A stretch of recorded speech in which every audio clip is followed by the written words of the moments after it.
Imagine this. You open your eyes. And it's not just night, it's the night.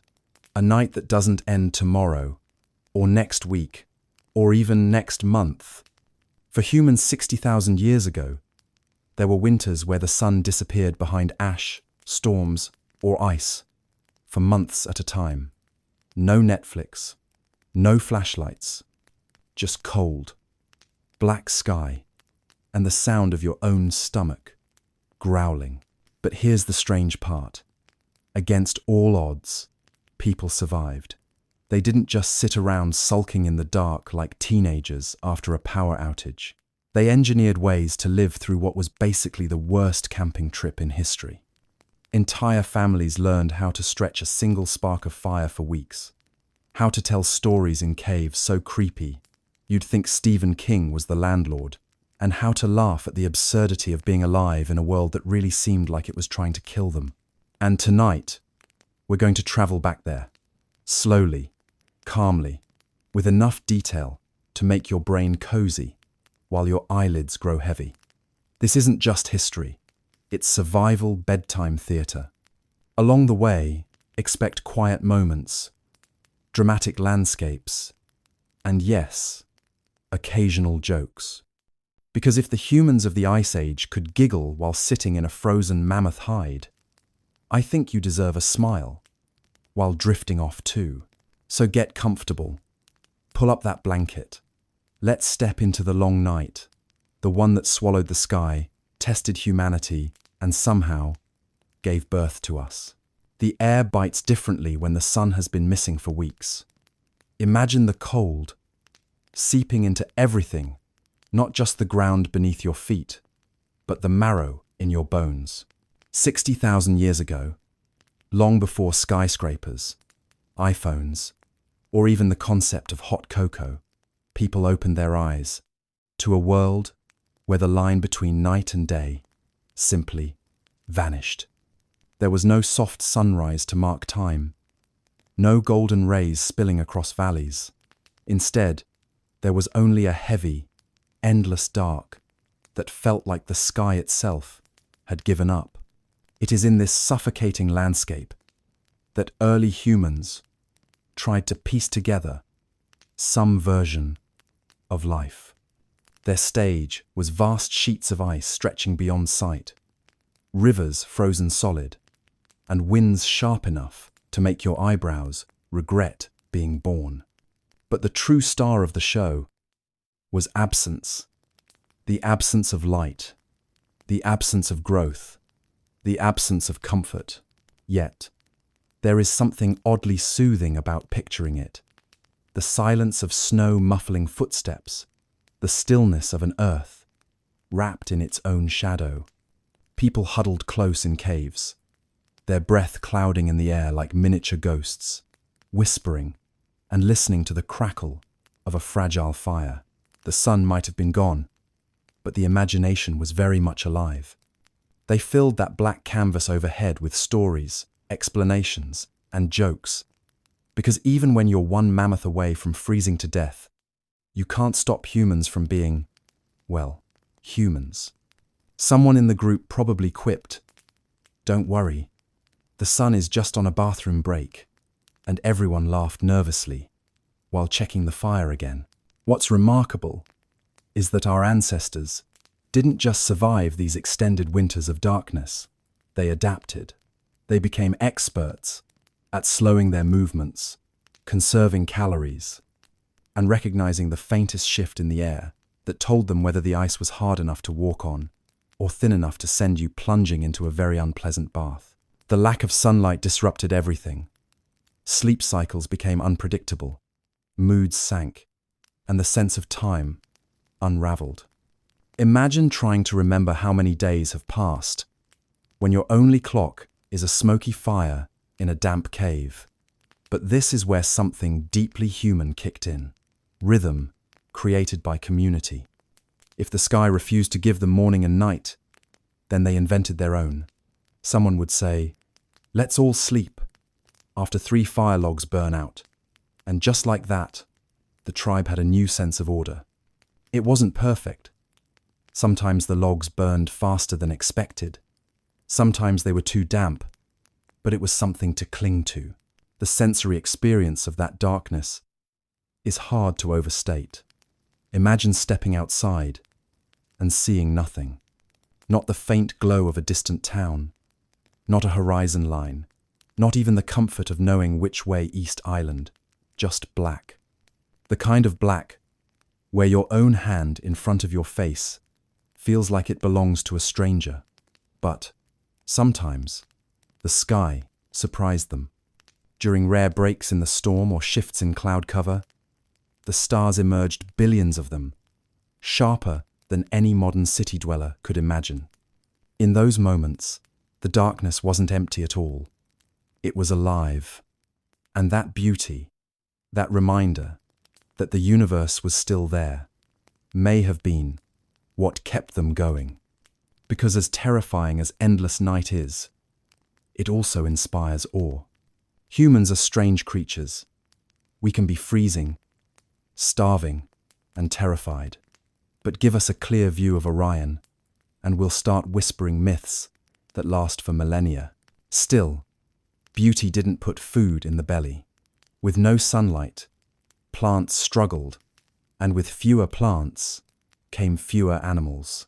The people who survived these months of darkness became masters of efficiency. Nothing was wasted. Bones became needles, hides became insulation, sinew became thread. They transformed caves into homes with wall art, not just because they were feeling artsy, but because symbols and stories were their way of remembering. In endless dark, memory itself became a tool of survival. If you couldn't recall which valley had water that didn't freeze too fast, or which stretch of river still had fish under the ice, you were done. The dark sharpened minds as much as it dulled spirits. And yet, despite the brutality, people endured. They endured because they had fire, they had each other, and they had the stubborn ability to keep going, even when the world seemed determined to smother them. There is something comforting in knowing that even in the bleakest months of endless night, humanity refused to vanish. That's the stage we step into tonight, where survival was less about conquering the darkness and more about learning how to live inside it. The sun was more than light. It was the heartbeat of the world. When it vanished, humans had to improvise a new one. Fire became their substitute sun, not just for warmth, not just for cooking, but as the very rhythm of existence. Imagine a group gathered around a flickering flame, each person staring into it as if it were the only star left in the universe. In a way, it was. That fire wasn't just heat, it was life insurance. Without it, nights stretched from uncomfortable to lethal. With it, there was a bubble of warmth, a fragile island of security in a vast ocean of cold. But fire was fickle. Keeping it alive meant constant vigilance. Someone had to feed it, someone had to guard it, and someone inevitably had to shush the uncle who kept throwing in damp wood that smoked up the cave like a prehistoric rave. It's funny. In a sad way, fire made people safe, but it also created new problems. Smoke-filled caves, eyes burned, and throats scratched. Sometimes sparks jumped and set hides smoldering, sending the whole group into a frantic, half-asleep, stomp dance to put them out. Yet nobody dared suggest extinguishing the fire. The fire was their borrowed sun, their glowing heart. Without it, the darkness pressed in too close, and the cold sharpened its claws. You can picture them, arranging their entire lives around it. Children slept in its glow. Adults whispered plans beside it. Food hissed and cracked in its flames. It even shaped their stories. Staring into fire sparks while hearing tales of spirits and ancestors probably felt like Netflix before Netflix. The shadows on the walls became actors, flickering giants, dancing along to the storyteller's voice. People leaned in not just for warmth, but for meaning. Because when the sun has abandoned you for months, you start needing reasons, explanations, myths. Firelight gave them a stage to create those. It also created a kind of emotional glue. Without fire, each person was just one creature in the dark. With fire, they became a group, a family, a tribe. It was the circle that held them together. You knew who was trustworthy because they stayed awake to keep the flames fed. You knew who was lazy because they pretended to be asleep when it was their turn to collect wood. In a way, the fire revealed character as much as it revealed the walls of the cave. But gathering wood in endless night wasn't exactly a cheerful hobby. Imagine stumbling through forests where even the moonlight had gone missing, carrying sticks back to camp, while every rustle made you wonder if it was just the wind or something with claws. Every piece of wood you dragged home was a small act of rebellion against the void. And of course, there were arguments about efficiency. One person swore pine was best because it caught quickly. Another insisted oak burned longer.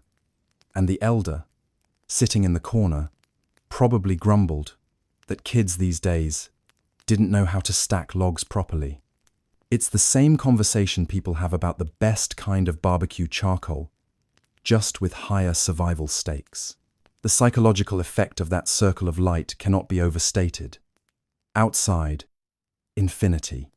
Inside, a pocket of warmth, laughter, maybe even a little singing. Some anthropologists suggest singing around the fire wasn't just for fun. It synchronized breathing, lowered stress, and built unity. Imagine sitting in a black world where danger lurked beyond every rock, and then your group starts humming together, voices blending with the crackle of flames. That's medicine. That's therapy before therapy existed. And if someone occasionally forgot the lyrics, well, that was comedy night too. Fire wasn't just practical, it was spiritual. It marked the difference between those who could adapt and those who couldn't. Tribes who failed to guard their fire didn't survive the season. Tribes who mastered it became the ancestors of all of us. Think about that. Every single person alive today is descended from people who managed not to let their fire go out for weeks of endless night. That's the kind of family tradition you don't brag about at holidays. But it's the reason we're all here.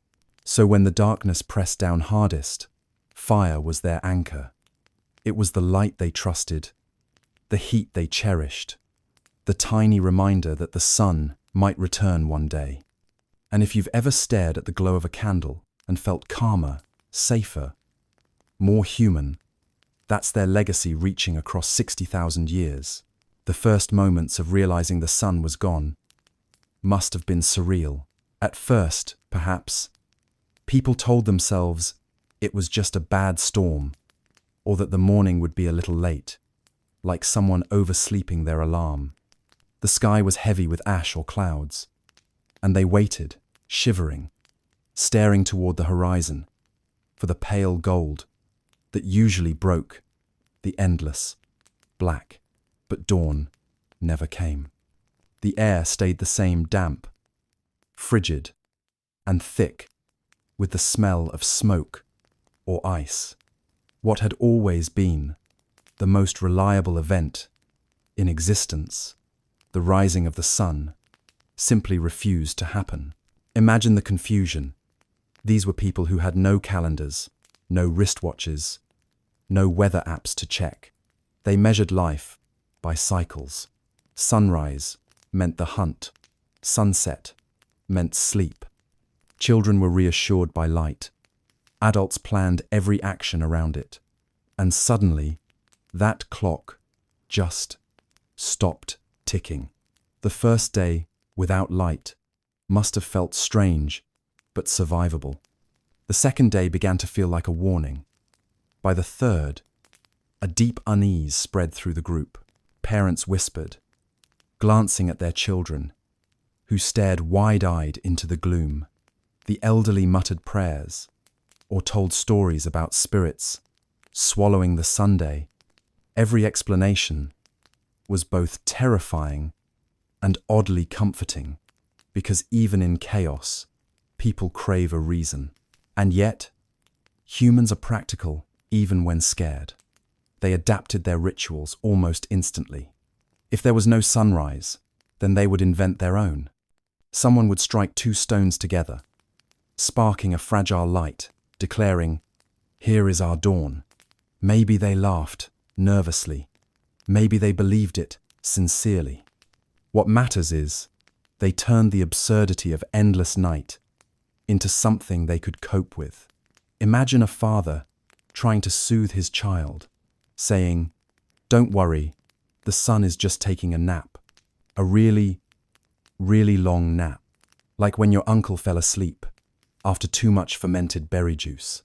The child giggled, and in that laugh, fear loosened its grip. But behind the humor lay real terror. Without sunlight, the world changed quickly. The ground grew colder. Ice spread across rivers. Animals migrated or died. The absence of warmth was brutal, but so was the absence of certainty. Days lost their rhythm. People couldn't tell if they had slept once or 5 times since the last true daylight. They stumbled through guesses. This must be the 10th day. Or, no, surely, we've seen 50 nights. The darkness fractured time itself, and yet, it also slowed life down. Without the rush of hunting under bright skies, humans retreated inward, into caves, into themselves. This is where the first seeds of storytelling flourished. If the world outside was unknowable, then the world of imagination became a refuge. The first reaction wasn't just fear. It was also creativity. Some groups may have believed the sun was angry and needed gifts. They offered food to the darkness, not realizing they were feeding foxes and wolves lurking just beyond the firelight.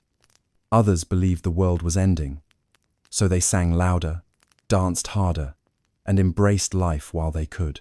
The dark was a canvas onto which people painted their hopes and terrors. Out of it came the earliest myths of rebirth, cycles of death and return, and the eternal battle between light and shadow. Still, humor always found its place. You can almost hear it. A hunter tripping over a rock he couldn't see and shouting, "Well, at least nobody saw that." Everyone burst into laughter, because when nothing else made sense, mocking the darkness gave it less power. The first reaction to endless night was not surrender. It was a blend of awe, fear, and resilience. And strangely, there's comfort in knowing they stumbled through it much like we would today, making bad jokes, clinging to hope, and insisting that somehow the sun would come back. If the absence of sunlight was the shock, then fire was the answer. Not a perfect answer, but the only one available. It's almost poetic to imagine. When the real sun vanished, humans made their own miniature versions. A spark became a sunrise. A flame became midday. A glowing ember became a sunset. Fire was no longer just a tool. It was the replacement for the star that refused to rise. Picture a cave with 30 people inside, all gathered in a rough circle. The fire sits in the middle, glowing like a captive Sunday shadows leap across the walls, stretching into giants and monsters before collapsing back into shapes that made children squeal and laugh. That circle of light was more than warmth. It was a psychological fortress. Step too far from it, and the cold darkness swallowed you whole, every sound outside magnified until you swore something with teeth was watching. Stay near it, and you were safe. You belonged. You had purpose. The fire demanded attention, though. It wasn't a one-time fix. It was a constant, needy child. Someone had to feed it wood. Someone had to guard it. Someone had to rebuild it. when winds hissed through cave entrances and threatened to snuff it out. In many ways, fire became the first community chore wheel. Everyone participated, because if anyone slacked off, everyone froze.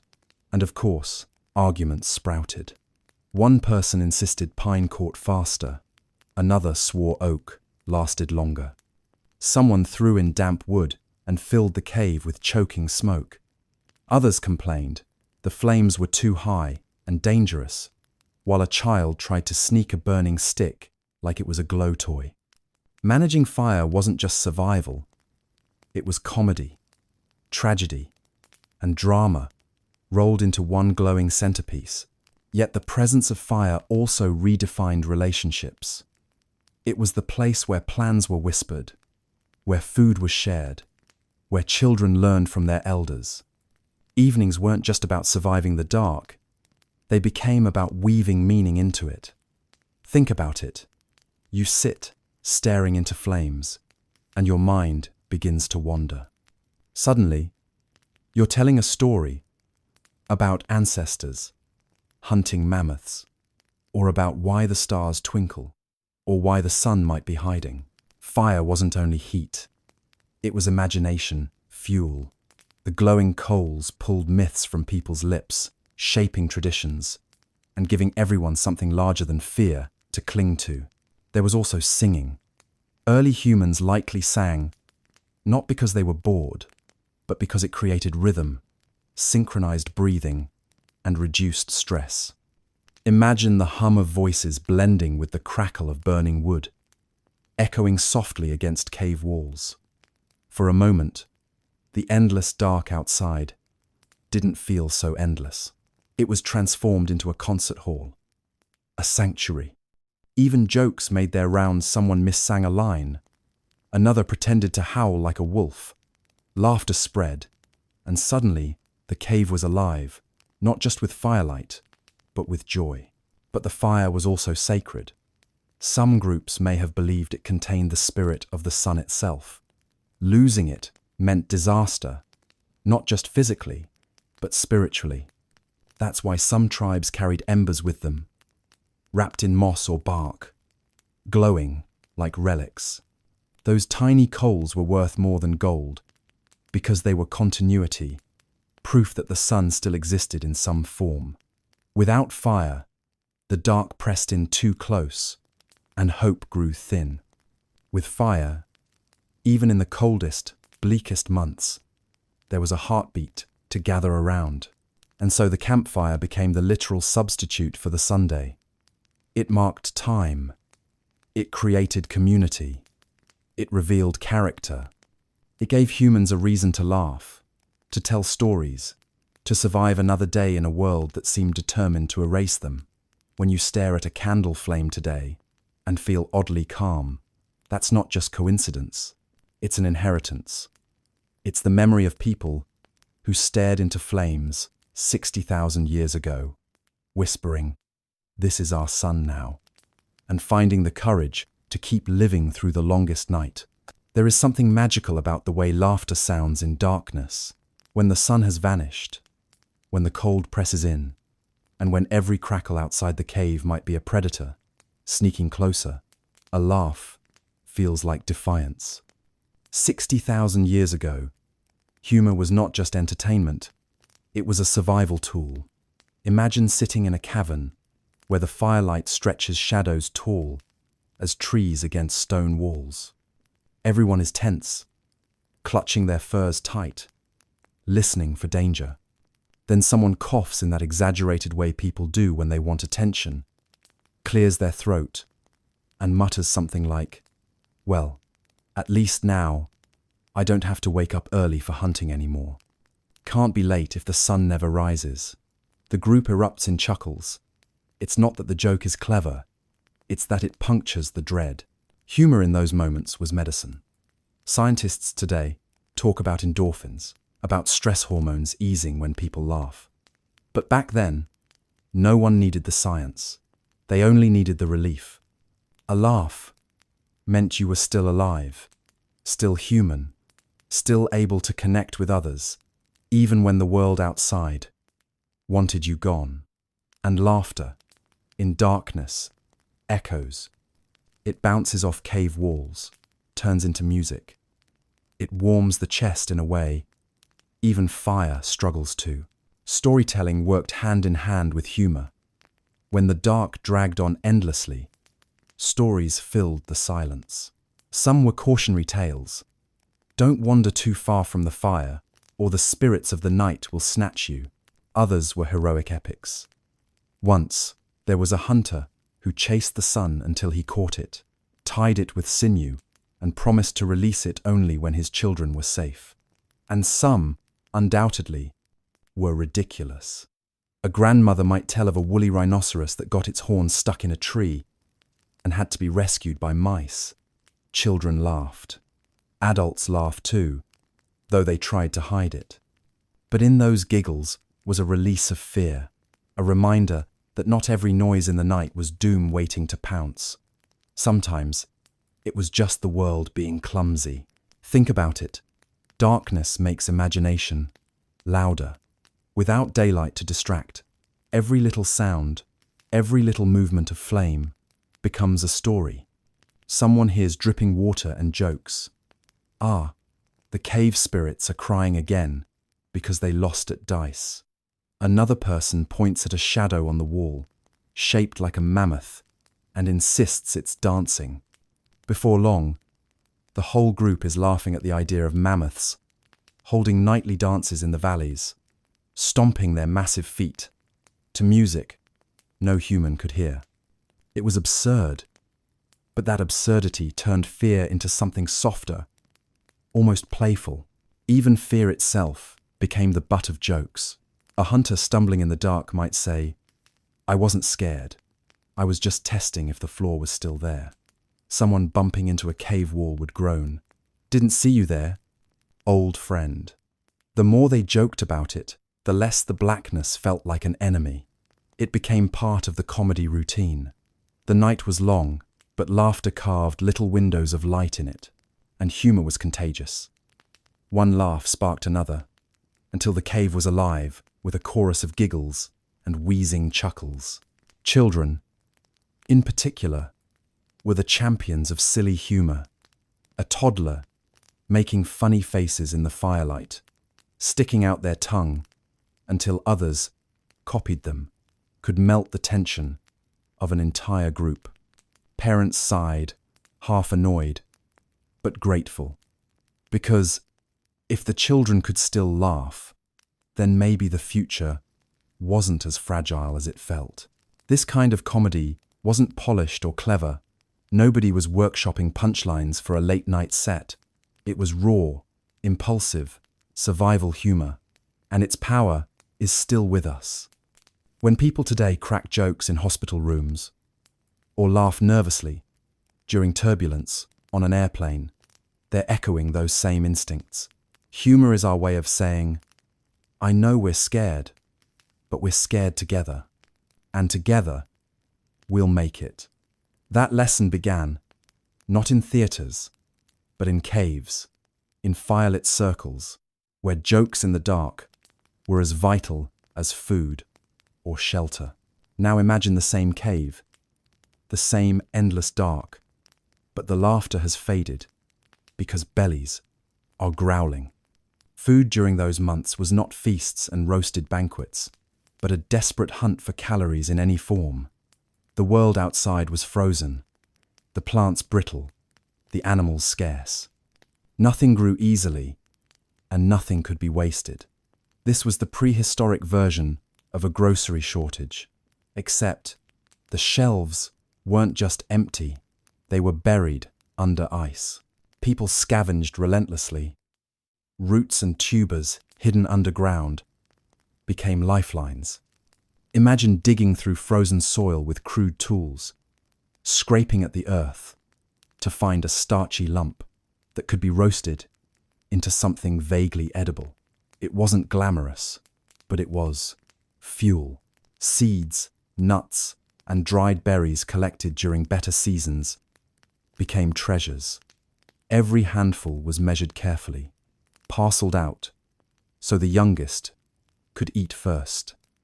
A dried berry might be chewed slowly, stretched across minutes, while the group watched with both envy and relief. Meat, when it came, was celebrated like a festival. A successful hunt meant fire-roasted fat crackling in the flames, the smell filling the cave with a rare kind of joy. But hunts were dangerous. In the dark, predators prowled closer, and tracking animals became guesswork. Many nights ended with hunters stumbling back empty-handed, shoulders slumped, muttering about mammoths that had outsmarted them, or deer that had vanished into the black. The rest of the group listened quietly, stomachs groaning. But then, someone cracked a joke. At least the deer got their exercise. And laughter returned, thin but present, because even hunger couldn't completely smother humor. People became masters of creativity. They cracked bones to boil marrow, scraped hides for every last scrap of fat, gnawed cartilage, and sucked roasted bones until nothing remained. Insects were eaten too. Termites, beetles, crickets. They were crunchy, chewy, sometimes disgusting, but high in protein. Children wrinkled their noses, but elders insisted, "Eat. This is strength." Insects may not have been glamorous, but they were reliable, abundant, even in difficult times. And so the prehistoric menu featured more legs and wings than we might imagine. Fish, when rivers weren't frozen solid, provided another option. Spears carved from wood, sharpened stone tips, and endless patience at icy waterholes. A single catch could mean a meal for many, but failure meant another night of gnawing on stored roots. Sometimes, luck appeared in strange ways. A frozen animal carcass stumbled upon, preserved by ice, suddenly became a feast. Imagine the relief, the dancing, the laughter when such a discovery was made. For a few days, the hunger dulled, and life felt almost abundant, but scarcity was constant. People rationed, argued, strategized. Who ate first?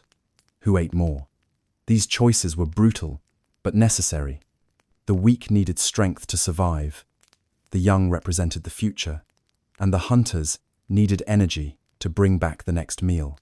This was survival's grim arithmetic. Yet even in these calculations, there was compassion. Families shared, groups pooled what they had, because they knew that alone, no one lasted long. Food wasn't just fuel, though. It was culture. Even then, recipes of survival, emerged stones, heated to cook roots, techniques for drying meat, methods of fermenting plants into something edible.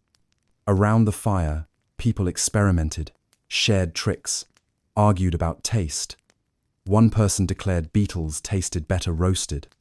Another swore they were best crushed into paste.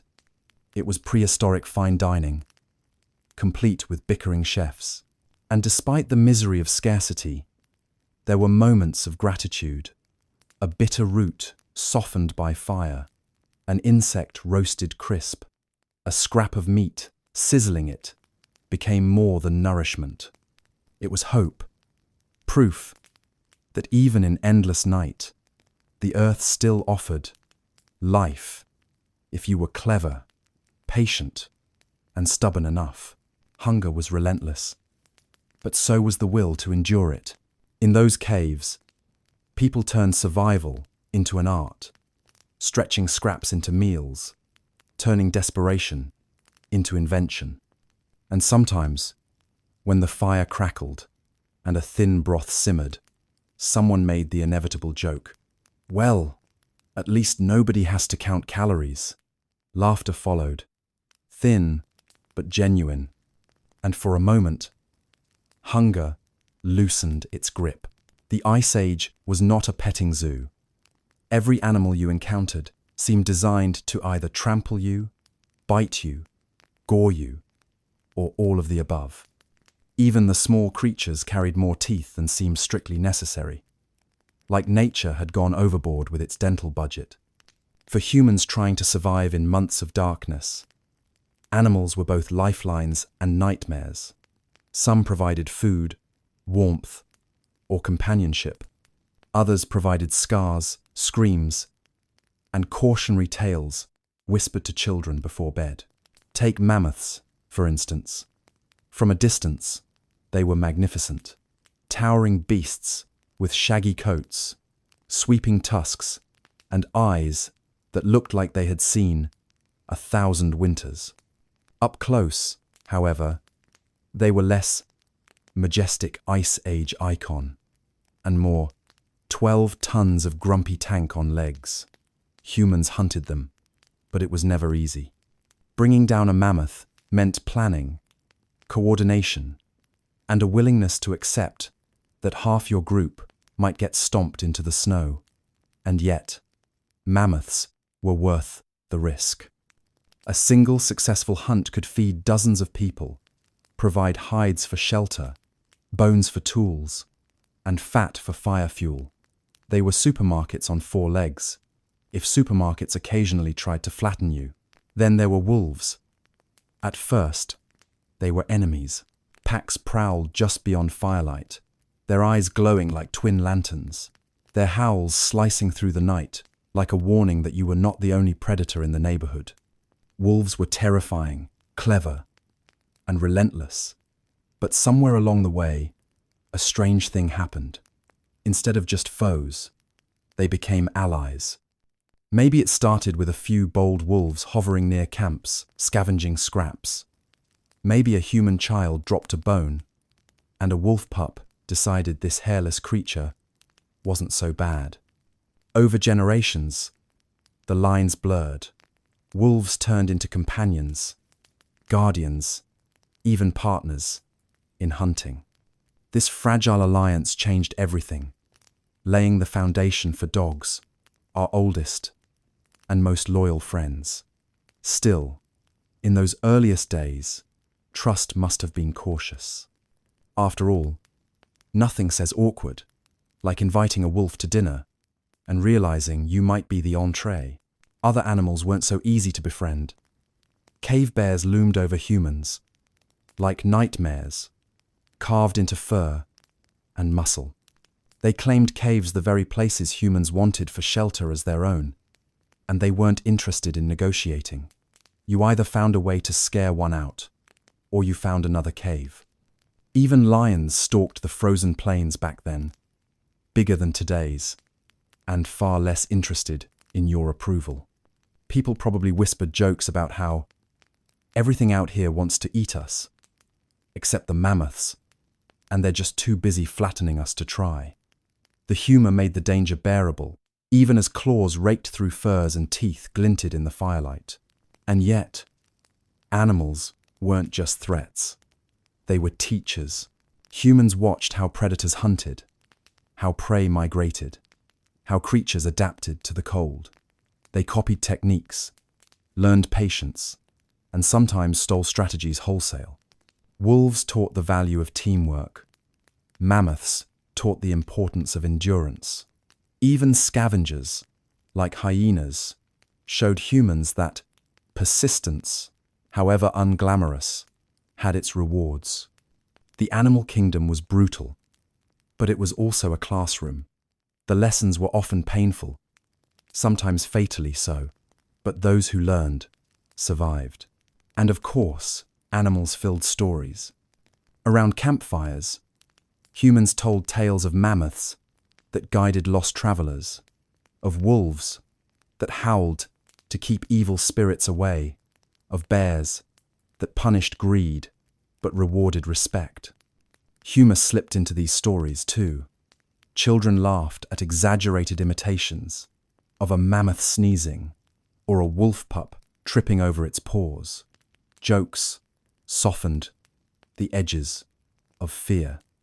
After all, when everything had teeth, it helped to imagine some of those teeth belonged to clumsy or silly creatures, just as scared of the dark as humans were. Life alongside animals was never simple. They were prey, predators, rivals, and eventually, partners. Humans respected them, feared them, and occasionally outsmarted them. And in that tangled relationship, survival emerged.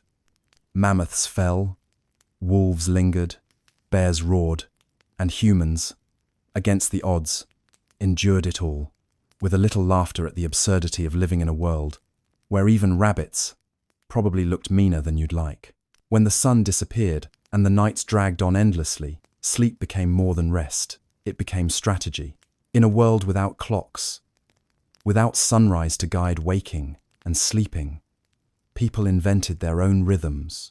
And in the freezing dark, the way they slept often determined whether they lived to see another day. Sleeping was not a private activity back then. It was communal, messy, and surprisingly inventive. Imagine a cave lined with furs and hides, the air thick with smoke from the fire. People bundled together in clusters, pressed so close that they felt more like a pile of laundry than individuals. This wasn't about comfort. It was about warmth. Body heat was precious, and no calorie was to be wasted. Children were tucked into the middle, like little embers surrounded by bigger logs, protected on all sides by the warmth of parents and siblings. Adults curled around each other instinctively, shoulders pressed, legs tangled, breath mingling in the smoky air. Privacy wasn't a concept, survival was. Some groups even mimicked hibernation. They slowed their lives during the darkest months, moving less, sleeping more, conserving energy like bears in caves nearby. The less you moved, the fewer calories you burned, the less food you needed to find. It wasn't true hibernation, but it was close enough that people sometimes seemed half asleep for weeks, waking only to tend the fire, share scraps of food, or listen to a story before sinking back into dreams. In that endless twilight of half-rest, dreams must have grown vivid. Perhaps they dreamed of summer sun, of green valleys, of feasts, or maybe they dreamed of teeth, of predators, of the fears they laughed about when awake. And laughter didn't stop at bedtime. Even in the dark, humor found its way into sleep. Someone snored loudly, and others joked that a mammoth had wandered into the cave. A child kicked in their sleep, and a parent grumbled that they were practicing hunting moves. These little jests softened the edges of discomfort, making cramped, smoky, cold, sleeping arrangements feel less like misery and more like shared absurdity. After all, if you were going to wake up with someone's elbow in your ribs, you might as well laugh about it. Beds, if you could call them that, were crafted from whatever was available. Piles of dried grass, layered hides, and warmed stones wrapped in cloth became mattresses. Stones heated near the fire and tucked into bedding acted like prehistoric hot water bottles, radiating gentle warmth through the night. People learned quickly where to place them. Not too close to skin, not too far to matter. Trial and error taught painful lessons, and someone inevitably joked about how their ancestors must have invented both comfort and third-degree burns in the same night. Sleep was also protection. When you drifted off, surrounded by others, you were less likely to be caught by predators. One person often stayed half awake, tending the fire or listening for danger, while the others rested. This rotation kept the group safe, but also built trust. You had to believe the person on watch would not fall asleep or wander away. Sleep wasn't just closing your eyes, it was handing your life over to others for a few hours. In that way, it was the deepest act of community, and there was something profoundly soothing about that closeness. The steady rhythm of breathing, the rise and fall of chests, the occasional muttered word in dreams, it all created a lullaby of humanity. The dark outside was endless, but inside the cave, there was warmth, sound, and life. You could close your eyes, knowing you were not alone. So they slept like pros, masters of the cuddle pile, innovators of heated stones, part-time hibernators, and full-time survivors. Sleep in the dark months wasn't luxurious. It was smoky, cramped, and sometimes smelly. But it worked. It kept them alive. It bound them together, and it gave them enough strength to rise again when the sun finally returned. And if someone occasionally woke to find a wolf pup curled against their side, well, maybe that was just another sign that even in the bleakest times, warmth and companionship had a way of finding their place. Finding your way in the dark 60,000 years ago was not for the faint of heart. It was, quite literally, a stumble through the unknown. Without the sun to guide them, humans relied on stars, memory, and sheer stubbornness to move across landscapes that might have looked more like obstacle courses than paths. And of course, there was the frequent reality of tripping over rocks, roots, or your neighbor's abandoned spear. The night was endless, and walking through it meant learning to read signs most of us today would never notice. The stars were the first teachers. On clear nights, when the clouds relented, the heavens exploded with light. No modern city glare, no headlights, no neon, just billions of stars, sharp and overwhelming, covering the sky like spilled salt. Our ancestors stared upward and found patterns, because humans always look for shapes and meaning. The Big Dipper, the hunter, the animals drawn across constellations. These weren't just stories, they were maps. If a star always rose over a familiar mountain, you followed it. If a certain cluster pointed toward a valley with water, you remembered it. The stars became signposts, silent and dependable, even when the earth below your feet was a mess of uneven ground, waiting to make you fall on your face. But stars were only helpful when the sky cooperated. Many nights, ash or storms made them vanish, and people were left to trust memory. Trails were remembered not just in sight, but in feel, the way the ground sloped, the sound of wind through certain trees, the smell of earth or water in the distance. Memory became a compass. Elders carried mental maps of entire valleys, and children learned early to count steps, to recognize the rhythm of walking a familiar route. It wasn't perfect, of course. People still got lost, wandered in circles, and invented creative curses for rocks that seemed to appear out of nowhere. But gradually, navigation in the dark became an art form. It was also comedy. Imagine a group shuffling single file through darkness, hands outstretched, feet cautious. The leader whispers, "I know exactly where we are," only to stumble headfirst into a low branch. The group laughs quietly, half from relief and half from the absurdity of pretending anyone truly knew where they were going. Tripping over rocks was practically part of the journey, a reminder that even the most experienced hunter could be humbled by a pebble at the wrong angle. Some cultures even turned this into stories, exaggerating falls into slapstick legends. The brave hunter who fought a bear but was defeated by a stone. Laughter lightened the fear, because admitting how ridiculous survival sometimes looked was its own form of strength. Still, the risks were real. Falling in darkness could mean broken bones, and broken bones could mean death when survival depended on mobility. That's why people learned tricks to minimize mistakes. They shuffled more than stepped, toes feeling for obstacles before heels committed. They used walking sticks, not just as weapons, but as probes, poking at the ground ahead to test for holes or loose stones.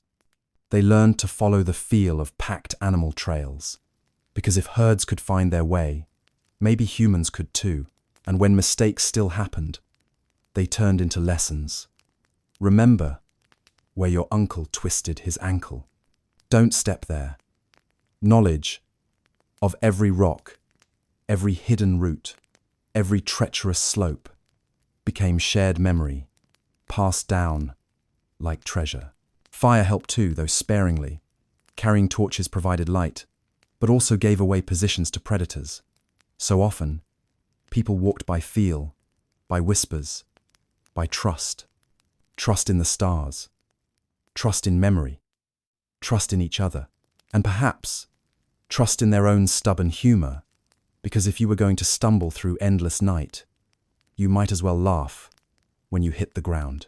Caves were both sanctuary and inconvenience. They offered shelter from the winds, protection from prowling predators, and blessed insulation against the biting cold. But they also leaked, dripped, echoed, and occasionally came with uninvited roommates like bats or cave bears. Life inside was a delicate balance between gratitude and irritation. Step into a cave 60,000 years ago, and you'd find more than stone. The walls were decorated sometimes with careful engravings, sometimes with sweeping paintings of animals, hands, or abstract symbols. Humans couldn't resist leaving their mark. Maybe it was about communication, maybe about ritual, maybe just the prehistoric equivalent of doodling when you're bored. But whatever the reason, caves became canvases. Flickering firelight made painted mammoths seem to move. Bison leap, hunters chase. In the absence of real sunlight, humans created their own moving pictures, shadows and paint, combining into a kind of storytelling cinema. Children must have stared wide-eyed as elders pointed to the walls and told stories of hunts, gods, or lessons. The cave became not just a shelter but a classroom, a theatre, and a cathedral all at once. Of course, cave life was less glamorous in practice. Water dripped constantly, plinking into puddles, soaking furs, and keeping everything just damp enough to be irritating. The air was heavy with smoke from fires that never went out, stinging eyes and throats, and bats, always bats, swooping, squeaking, startling sleepers. You can almost hear a parent muttering, "Don't worry, they're harmless," while secretly hoping the bat doesn't decide to nest in their hair. Humor helped here, too. Someone probably joked that bats were just little guardians of the cave, flapping their wings to keep out evil spirits. Someone else grumbled that they were freeloaders, never contributing firewood. Living in caves also meant dealing with echoes. Every sound bounced back in strange ways, making whispers sound like voices, and footsteps sound like entire groups. It must have been unnerving, but also inspiring. Echoes fed imagination. A drip might become the footsteps of spirits. A gust of wind could turn into voices of ancestors. Out of these distortions came myths, stories that explained the unseen. Caves were alive with more than just humans. They were alive with imagination. But despite the inconveniences, caves saved lives. The temperature inside was steadier. The walls blocked icy winds, and fires reflected warmth back onto huddled groups. The walls absorbed stories and soot, becoming part of the memory of survival. People decorated them because they were more than stone. They were partners in enduring the long night. And when water dripped, when bats squeaked, when the smoke burned eyes, humans did what they always did. They laughed, they adapted, and they painted mammoths on the walls, as if to say, yes, life here is messy. But look, we are still here. Cave life was survival, dressed in creativity, discomfort, wrapped in meaning. It was wet, smoky, crowded, and alive with imagination.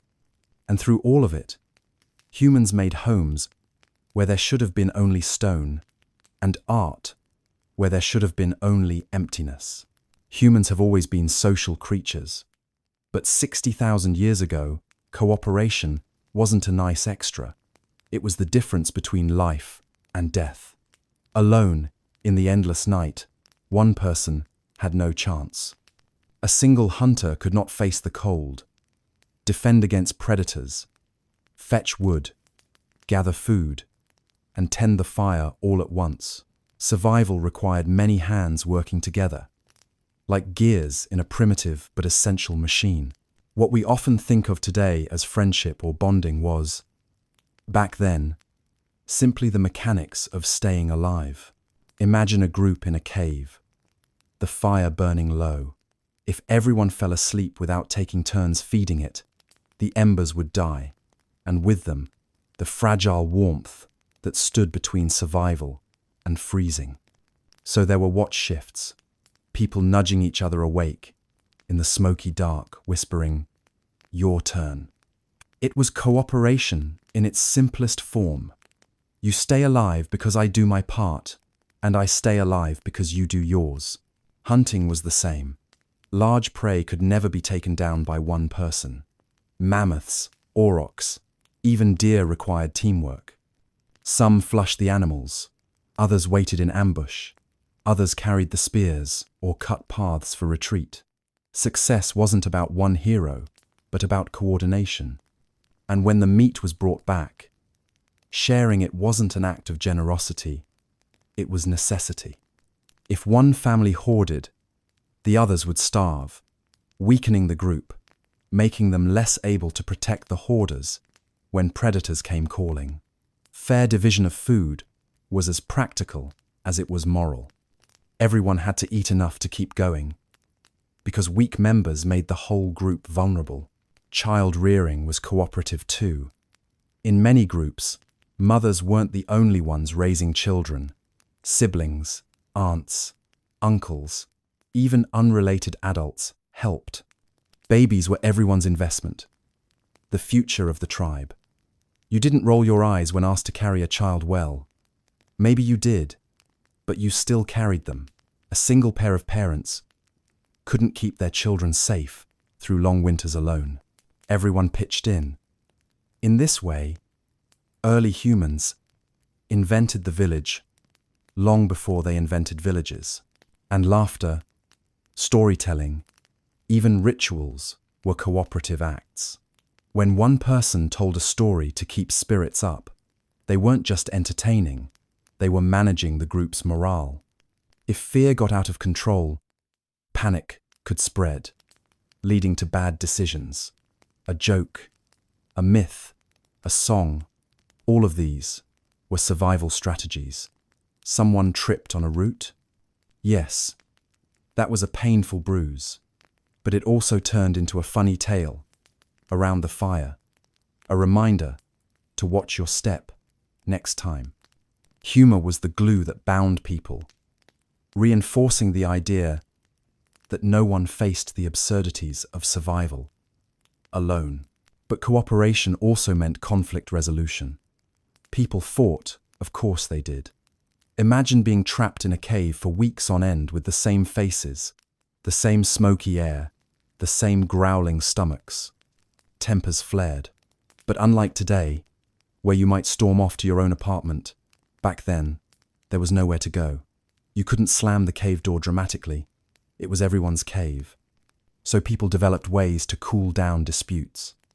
Elders stepped in as mediators. Stories were told as parables. Humor diffused tension. Cooperation meant learning not just how to work together, but how not to kill each other when nerves frayed. Over time, this need for cooperation shaped humans. We evolved brains, wired for empathy, instincts for fairness, capacities for language and teaching. Those who cooperated survived. Those who refused were remembered as cautionary tales. Maybe someone in the group always ate more than their share. The others grumbled, gave warnings, maybe even cast them out. A lone human outside the circle of cooperation was unlikely to last long. Wolves traveled in packs. Mammoths stayed in herds. Humans did too. And there's something soothing in this knowledge. Our need for community isn't weakness, it's inheritance. Even in your modern bedroom, with central heating and Wi-Fi, the comfort you feel around friends or family, the relief when someone helps you with a problem, is a direct echo of those nights when cooperation was survival.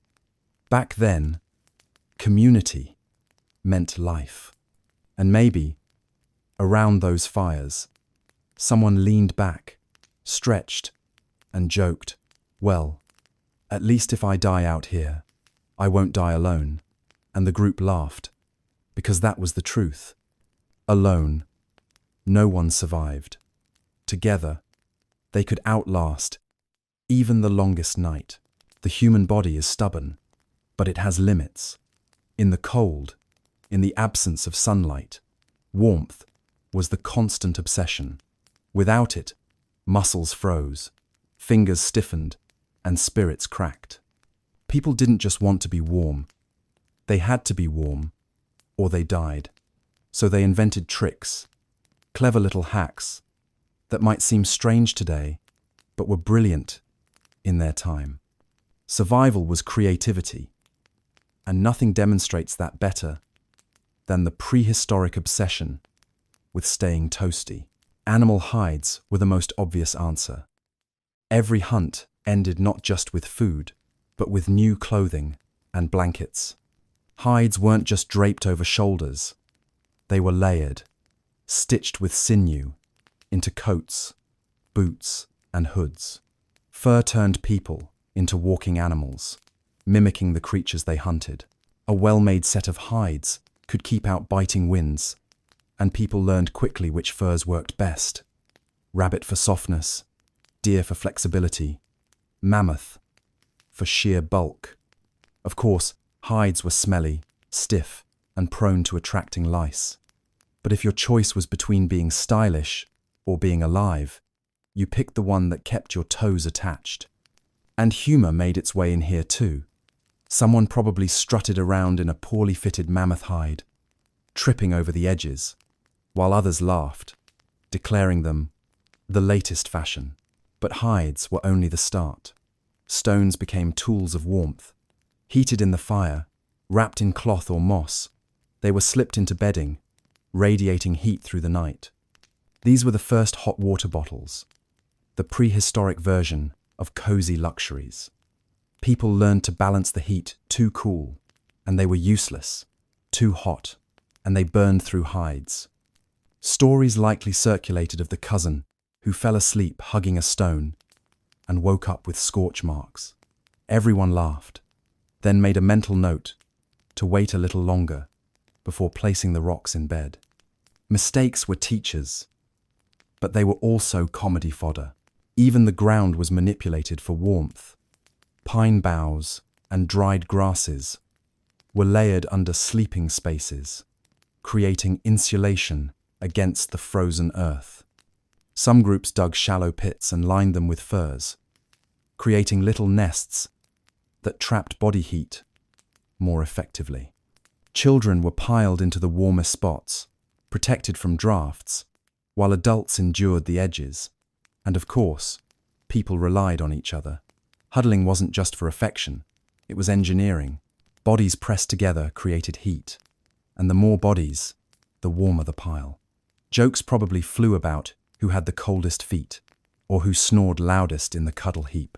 Complaints turned into laughter, and laughter, ironically, kept spirits warm even when bodies weren't. Fire was central, but its heat was limited, so humans learned to use it strategically. Stones were heated not only for beds but for cooking, for drying hides, for creating makeshift saunas when caves grew damp. People leaned close, soaking in the heat, then wrapped themselves quickly in furs to trap it. It was a constant game of catching warmth and refusing to let it go. And when warmth faded, someone cracked a joke. At least the cold keeps the food fresh. And the laughter carried them until the stones were reheated again. Even animal parts found new purposes. Fat was burned in lamps, providing both light and a bit of heat. Sinew was used to stitch layers of hides tighter, keeping out drafts. Bones were used to fashion tools for scraping hides thinner, so they could be layered without turning people into waddling giants.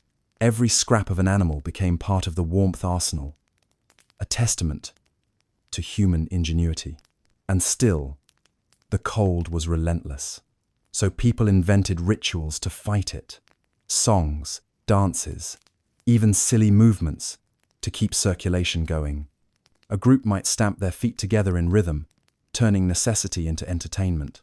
Children laughed, adults joined in, and soon the cave echoed with both warmth and music. It wasn't just about moving blood. It was about moving spirits. These tricks for warmth were weird by modern standards, but they were genius. They worked. They kept people alive through the endless dark, through the long freeze. Animal hides, heated stones, body piles, pine beds, each one a small defiance of a world that wanted to turn them into statues of ice. And always, laughter followed. Someone teased another for hogging the warmest stone. Someone joked that at least they didn't have to worry about sweating. Humor softened the cold, made it bearable, and reminded everyone that warmth wasn't just a physical state, but a shared feeling.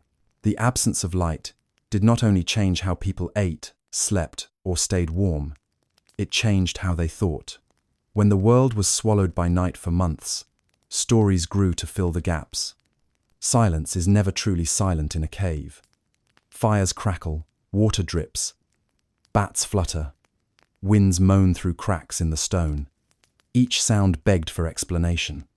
And when you are huddled together, wrapped in hides, eyes fixed on the flames, it's easier to believe that the darkness has intentions, that it hides not just predators, but spirits, lessons, or mysteries waiting to be told. Early myths were born here, in the dark, where storytelling became both comfort and belief system. Imagine a child whispering, "Why doesn't the sun come back?" A parent doesn't shrug. A shrug doesn't keep a child calm at night. Instead, the parent leans forward, lowers their voice, and says, "Because the sun is tired, it fights with the moon, and sometimes it hides until it wins again." Or perhaps they say, "The sun has been stolen by a great beast, and the only way to help is to sing together so that the creature grows frightened and releases it." Suddenly, what was chaos becomes narrative. Children stop crying, the group feels united, and the endless dark has meaning. Stories weren't just inventions, they were survival tools. A tale about spirits stealing those who wandered too far from the fire wasn't simply spooky entertainment, it was practical advice.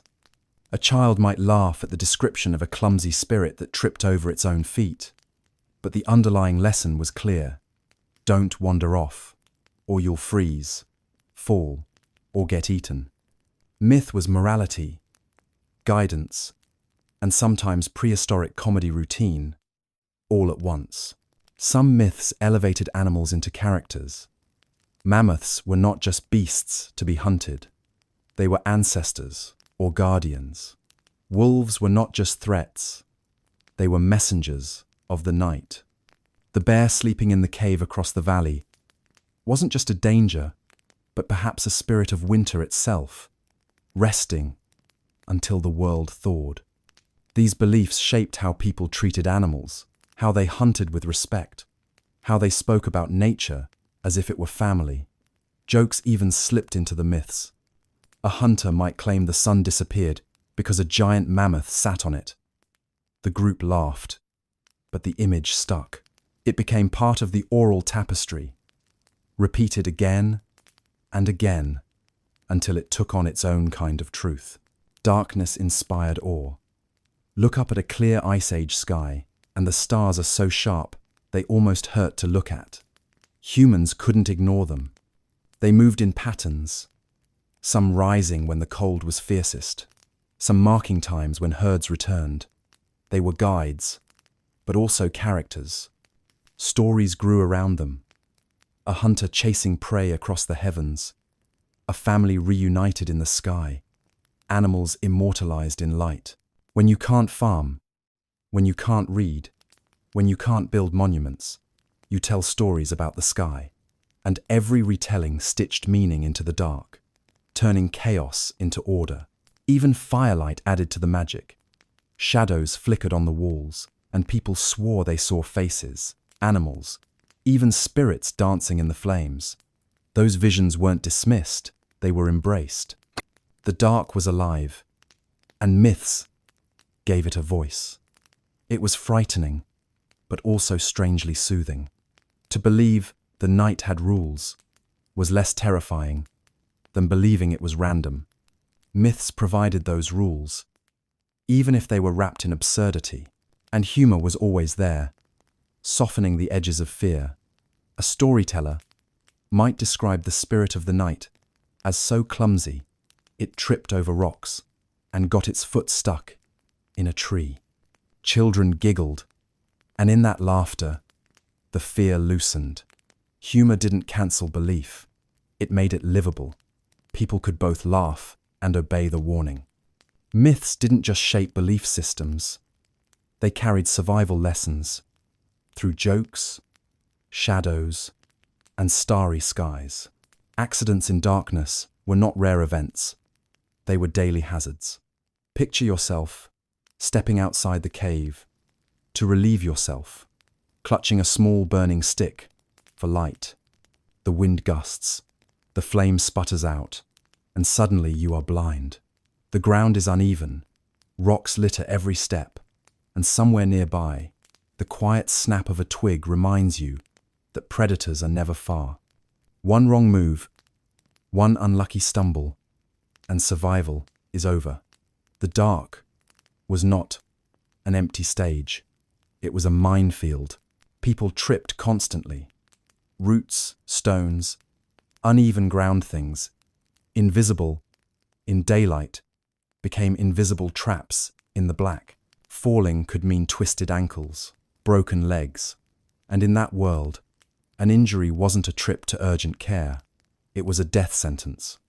Groups learned quickly to shuffle, to use sticks, to test the path, to move slowly, no matter how urgent the need. But accidents still happened. And when they did, humor often rushed in first, partly because it was easier than despair. Someone trips and sprawls face first into snow, and a companion quips, "The ground wanted a hug." Everyone chuckles, the injured groans, and the tension dissolves, at least for a moment. But some accidents were far more serious. A child wandering too far, chasing a flicker of firelight, might vanish into darkness. Adults scrambled, shouting, voices bouncing against cliffs, until the child returned crying or didn't return at all. Waterholes were another danger. Without moonlight, they looked like patches of shadow. Step too far, and you plunged into freezing depths. Those who lived to tell about it became warnings in stories. "Don't stray from the fire," elders warned, "or you'll fall into the night's mouth." Myths about spirits weren't fanciful. They were rooted in real accidents, repeated until the danger stuck in memory.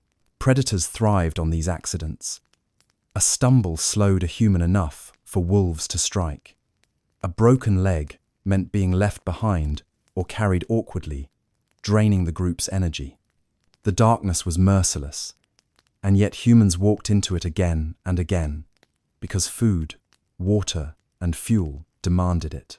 Each trip was a gamble, every step a bet placed against an unseen board. Inside the cave, accidents had their own comedy. Smoke filled the air, making eyes water. People bumped into each other constantly. Imagine fumbling toward your bedding, only to flop down on someone else. They grunt. You apologize. And soon the cave echoes with laughter. Everyone imagining you trying to sleep on a stranger's elbow. It wasn't graceful, but it was human. Humor turned the endless series of small disasters into stories worth retelling. Proof that people could stumble, trip, and collide, and still get up again. The dangers of wandering in pitch darkness shaped behavior, culture, and even belief. They taught people to stick close, to invent rituals for safety, to carry torches, to tell cautionary stories to children. They also inspired jokes, because without laughter, the dark was unbearable. Every bruise became a punchline, every slip, an anecdote. It was survival, dressed in comedy, played out on a stage where the lights never came on. Accidents were inevitable, but what mattered was what came after the groan, the laugh, the story, the lesson. That was how people survived in the black, not by avoiding every fall, but by turning each fall into part of the larger rhythm of life. A rhythm filled with bruises, yes, but also with laughter echoing against cave walls, softening the sharp edge of the night. There were nights in the endless ice age dark that were terrifying. Nights filled with howls and cracking ice, and the unsettling feeling that the world itself wanted you gone. But there were also nights that were achingly beautiful. Moments of wonder that must have stopped our ancestors in their tracks. When the storms cleared, when the ash in the sky drifted away, the heavens revealed themselves in a way modern people can barely imagine. The stars shone sharper, brighter, more numerous than anything seen through the haze of modern city lights. For early humans, stepping outside the cave to relieve themselves or to fetch wood could suddenly turn into a spiritual experience. Look up, and the sky was not just sprinkled with stars. It was drenched in them, a river of fire overhead. The Milky Way was not a faint smear, but a luminous band stretching from horizon to horizon. For people with no knowledge of galaxies or physics, it must have seemed like the sky had cracked open, spilling light onto the earth. And then there were auroras. Imagine being a hunter, trudging across snow, breath clouding the air, when the night suddenly ripples with green, red, and violet curtains of light.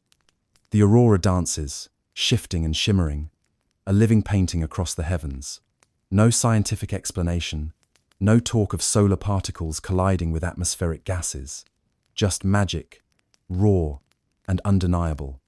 People told stories about these lights, of spirits waving torches, of ancestors signaling from the beyond, of gods painting the sky to remind humans they were not alone. And of course, someone in the group likely whispered a joke to break the awe. Look, the sky is on fire, but at least it's prettier than our campfire. The laughter blended with gasps, turning fear of the unknown into something almost joyful. There were other wonders, quieter ones. Snow covering the world until it glittered in firelight, reflecting like millions of tiny stars on the ground. Silence so deep you could hear your own heartbeat, your own breath, as though the earth itself was holding still. In those silences, people probably felt small, but not always in a bad way. Small, but connected. Small, but part of something vast. The kind of feeling you might get today, standing on a mountain at night, except amplified by the knowledge that the stars above weren't just decoration. They were companions, maps, and mysteries all at once. Even animals became part of the wonder. Wolves howling at the edge of firelight created eerie music that echoed through valleys. Birds migrating in silence, dark shapes against the star-filled sky, hinted at worlds beyond human reach. And sometimes, when luck allowed, a meteor streaked across the heavens, brief and brilliant. You can imagine a group gasping in unison, then immediately weaving the moment into myth. Maybe it was a spirit racing across the sky. Maybe it was a star falling to earth to guide hunters. Or maybe, as one exhausted man joked, it was just the sun trying to sneak back early. Moments of wonder were precious because they broke the monotony of fear. They reminded humans that the world wasn't only cruel, it was astonishing. These moments inspired art, ritual, and imagination. They gave meaning to nights that might otherwise have been unbearable. Wonder is as important to survival as food or fire. It fills the spirit, renews hope, and keeps people going when the body is tired.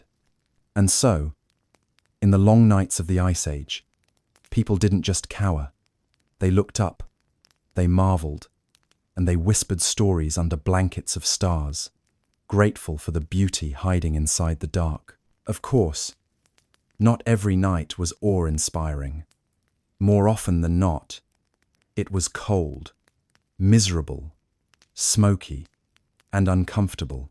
And that is where dark humor entered the scene. Humans are strange animals. Give us misery, and we make jokes. Give us danger, and we laugh nervously.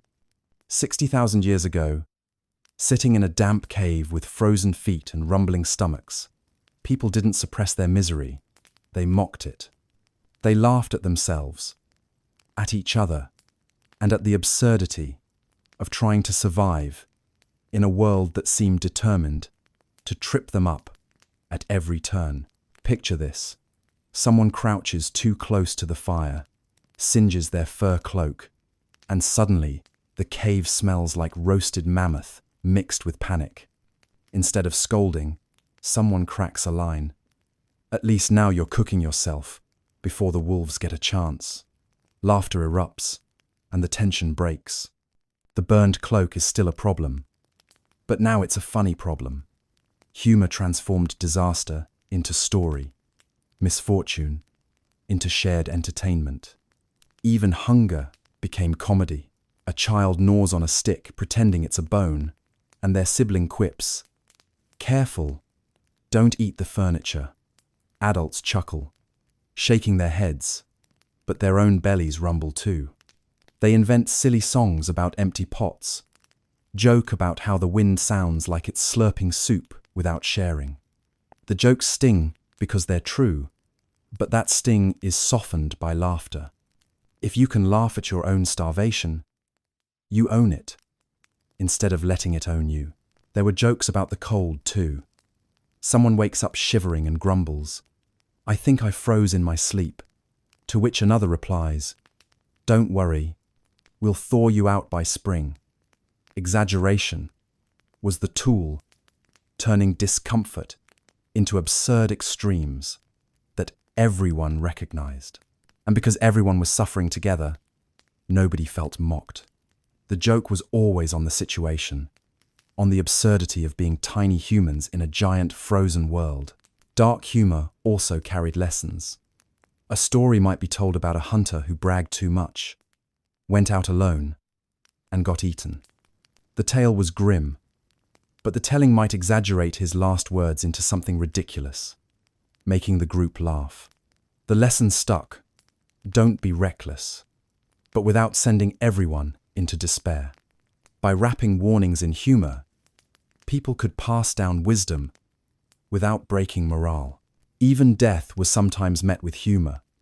Imagine the grief of losing someone in winter, then the slow, solemn ritual of carrying them into the ground. The silence is heavy, the sorrow overwhelming. And then, softly, someone mutters, "At least now he doesn't have to share his blanket." The others chuckle through tears. It isn't disrespect, it's survival. Humor is how humans hold grief without being crushed. We still carry this instinct. Soldiers joke in trenches. Families joke in hospitals. It isn't cruelty, it's coping. The same instinct lived in caves long ago. People didn't laugh because life was easy.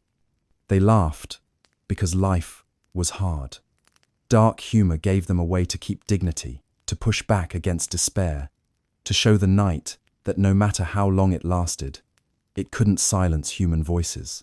So, in those endless months of darkness, the caves echoed with two kinds of laughter: the light, silly giggles of children making shadows dance on walls, and the deeper, knowing laughter of adults making jokes about their own suffering, because that was how they carried the weight.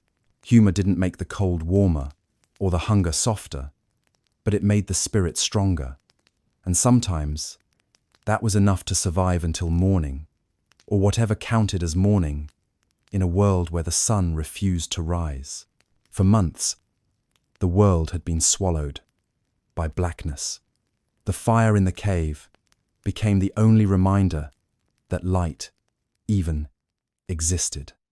People began to forget the color of dawn, to forget the way shadows stretched across valleys when the day first broke. The sky was a ceiling of nothingness, sometimes spattered with stars, sometimes hidden under smothering clouds, but never giving what had once been reliable: the Sunday. And then, one morning, or what passed for morning, since time had blurred beyond recognition, it happened. A glow. Faint at first, so faint that some thought it was a trick of tired eyes, or maybe the reflection of the fire on a patch of ice. But then the glow spread, slow and stubborn, like a spark climbing the horizon. It wasn't fire, it wasn't aurora, it wasn't a trick. It was the sun, returning at last. Imagine the gasp that must have filled the cave. People spilling outside, shielding their eyes with hands not yet ready for brightness. For months, they had seen only black, white, and grey. Now, suddenly, the sky offered gold, soft pink, and the almost shocking blue that followed. It wasn't just light, it was color. Children stared in awe, pointing and squealing. Adults, hardened by endless nights, might have dropped to their knees, overcome by relief. Some laughed, because laughter was their instinct for everything. Others cried, because after months of doubt and despair, the sun had kept its ancient promise. It wasn't just beauty, it was survival. The sun meant warmth, even if weak.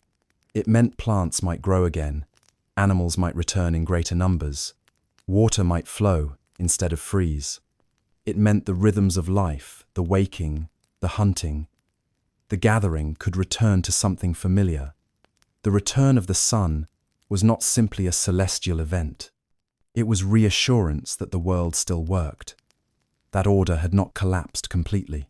And yet, you can picture the jokes too. Someone squinting against the sudden brightness, muttering, "Too bright. Can we go back to the dark?" Everyone laughs, the tension breaking. Another grumbles, "I liked it better when we didn't have to get up early." And the younger ones giggle. The jokes didn't hide the gratitude, but they made the moment more human. The first sunrise, after months of darkness, must have felt like waking from a nightmare. The fire in the cave was no longer the only Sunday. Now there was a real one, massive and steady, burning across the horizon. Shadows stretched long and dramatic, and people probably reached out their hands, touching their own shadows, like long-lost companions. They turned their faces to the warmth, eyes watering, skin tingling.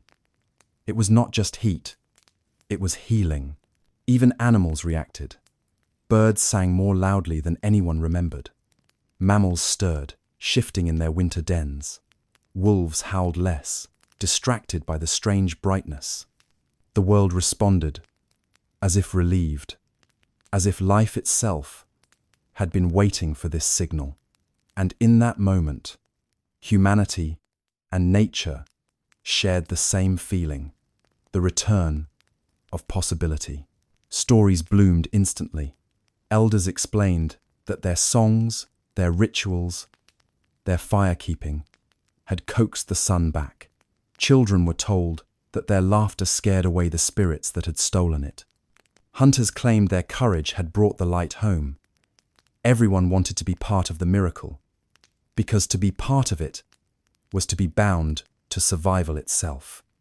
The myths formed in real time, stitched together with awe and humor, retold before the day had even ended. And when the sun finally climbed higher, spilling warmth across frozen ground, people felt a kind of rebirth. They were still cold, still hungry, still tired, but the light gave hope. It said, "You endured. You did not vanish. The world can begin again." If the return of the sun was overwhelming, the emotional aftermath was even stranger. Relief washed over people, yes, but so did exhaustion, gratitude, and probably more than a little squinting. After months in the dark, eyes had adjusted to firelight and stars. Now, faced with the blaze of day, people blinked furiously, tears running down their cheeks, muttering that the sun was showing off a little too much. You can almost hear someone groaning, "Turn it down!" while another laughed and replied, "Good luck," telling the sky what to do. Gratitude took many forms. Some people raised their arms, faces tilted upward, whispering thanks to the heavens. Others pressed their hands to the earth, as if thanking the ground for holding steady until the sun returned. For children, gratitude looked more like squeals and frantic running, chasing their own shadows across the snow. Gratitude wasn't abstract, it was physical, visible in every movement, every laugh, every sigh of relief.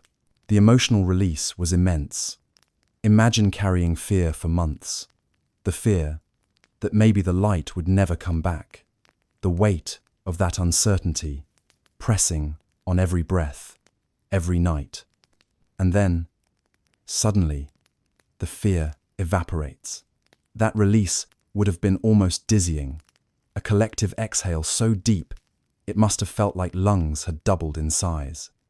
Relief made people lighter, giddier, almost drunk on sunlight. Some probably laughed until their stomachs hurt. Others collapsed into tears, shoulders shaking, grateful beyond words. And yet, life has its humor.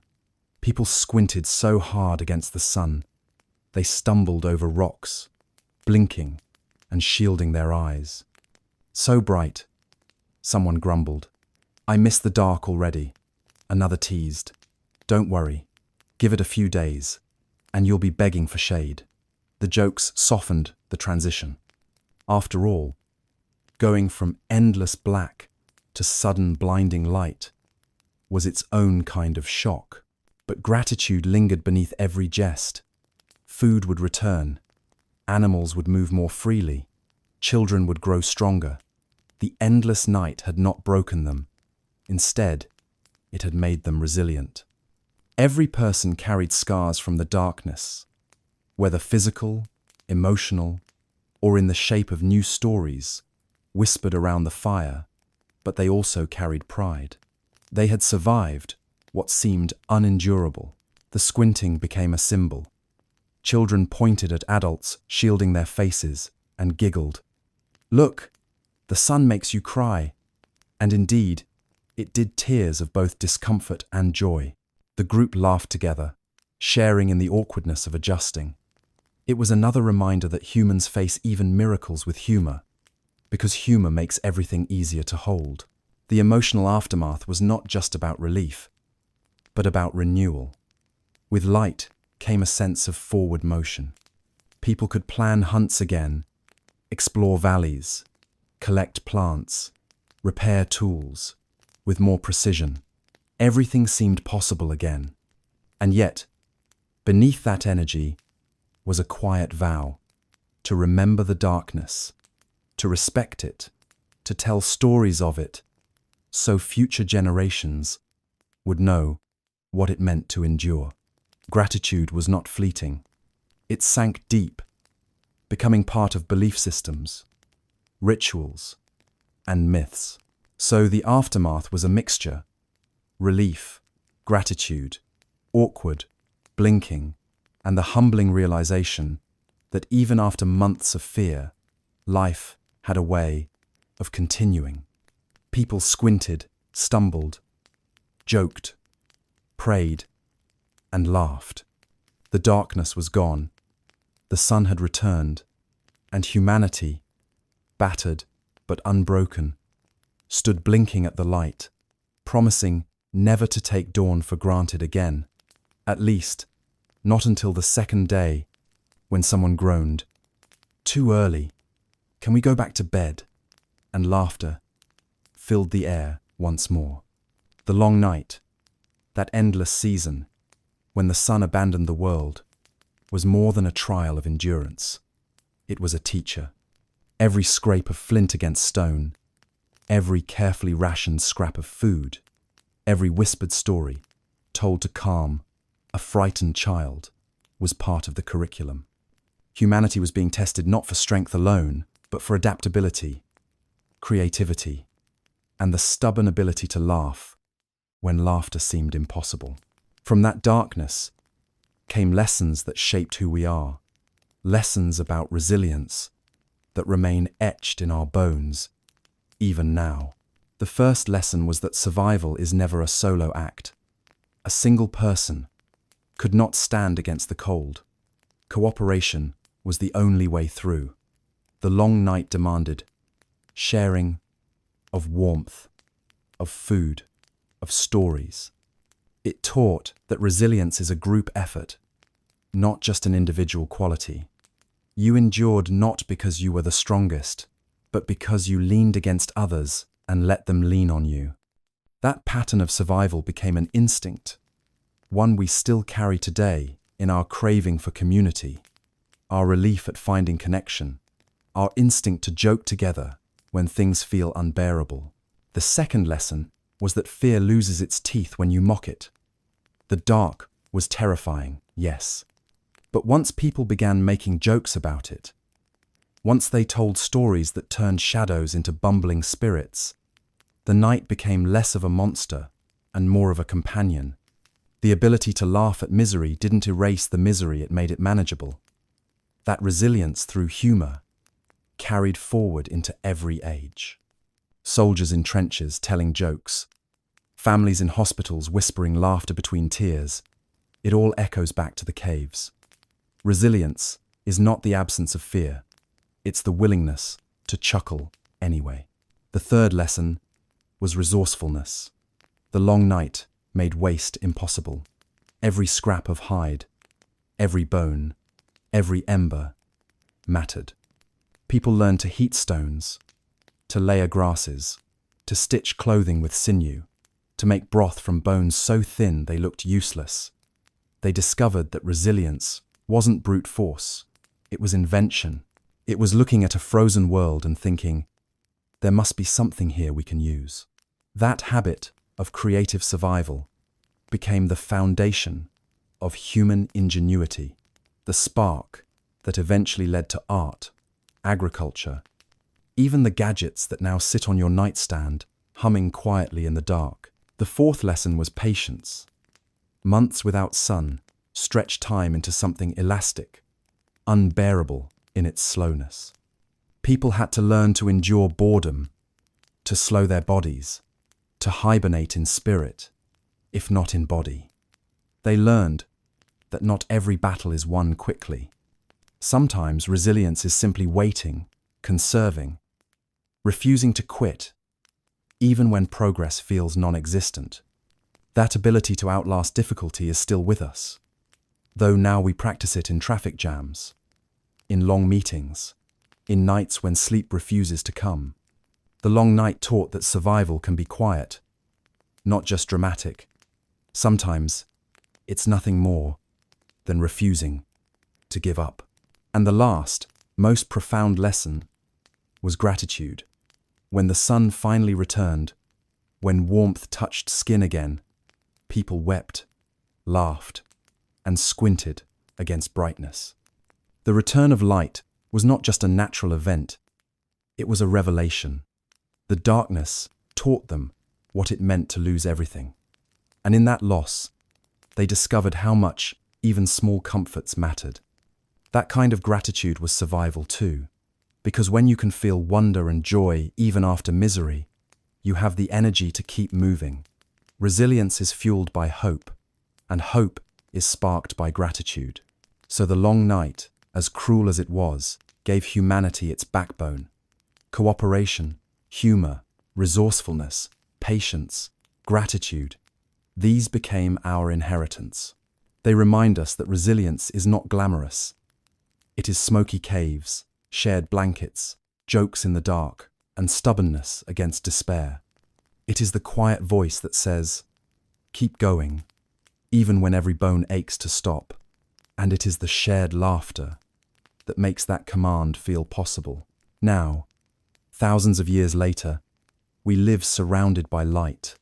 Flick a switch, and darkness vanishes.